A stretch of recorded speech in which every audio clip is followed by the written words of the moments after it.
প্রিয় ভিউয়ার্স, আসসালামু আলাইকুম। আশা করি সবাই ভালো আছেন। আল্লাহর রহমতে আরও একটি নতুন মেডিসিন রিভিউ নিয়ে এসেছি আপনাদের মাঝে। আশা করি আপনারা স্ক্রিনে দেখতেই পারছেন ফোনা প্লাস জেল।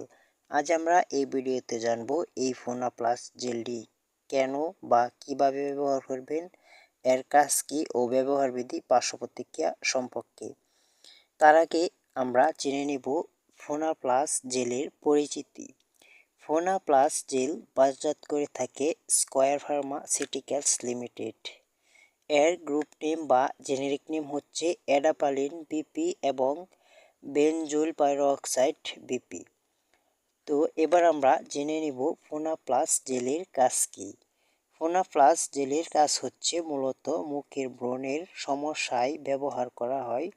মুখের গুটাগাটি, অতিরিক্ত ব্রণ এবং মুখের উপরে ছোট্ট ছোট্ট বিসি হয় এবং তা থেকে ক্ষত সৃষ্টি হয় বা মুখের ব্রণের গুটাগাটি, এর জন্য এই ফোনা প্লাস জেলটি ইউজ করা হয়।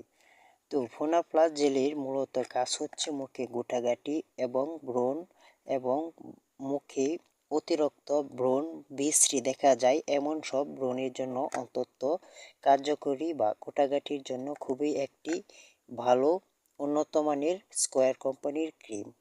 এবার আমরা জেনে নেব ফোনা প্লাস জেলটি ব্যবহারের নিয়ম। ফোনা প্লাস জেলটি শুধুমাত্র রাত্রে একবার ব্যবহার করতে হয়।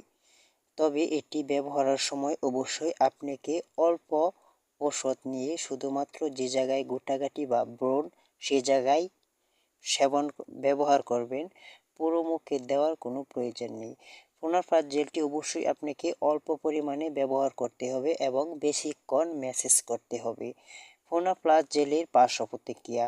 ফোনা প্লাস জেল ব্যবহারের ফলে আপনার ত্বক জ্বালাপোড়া বা পাতলা হতে পারে, আবার নাও হতে পারে। তো অবশ্যই আপনারা ফোনা প্লাস জেলটি অল্প পরিমাণে ব্যবহার করলে আপনার কোনো পার্শ্ব প্রতিক্রিয়া হওয়ার কথা নয়। তবে এটি 100 জনের মধ্যে একজনের হতেও পারে, আবার নাও হতে পারে। এবার আমরা জেনে নেব ফোনা প্লাস জেলের দাম কত। ফোনা প্লাস জেলের দাম মাত্র 160 টাকা। তবে আপনাকে অবশ্যই ফোনা প্লাস জেলের ব্যবহারের পূর্বে একজন রেজিস্টার্ড বা আপনার পার্শ্ববর্তী ডাক্তারের পরামর্শ অনুযায়ী সেবন করবেন। কারণ আমার ভিডিওটি শুধুমাত্র আপনাদেরকে ধারণা দেওয়ার জন্য। তো আমার ভিডিওটি যদি ভালো লেগে থাকে তাহলে অবশ্যই চ্যানেলটি সাবস্ক্রাইব করে পাশে থাকবেন। আজ এ পর্যন্তই। ভালো থাকবেন, সুস্থ থাকবেন। আল্লাহ হাফেজ।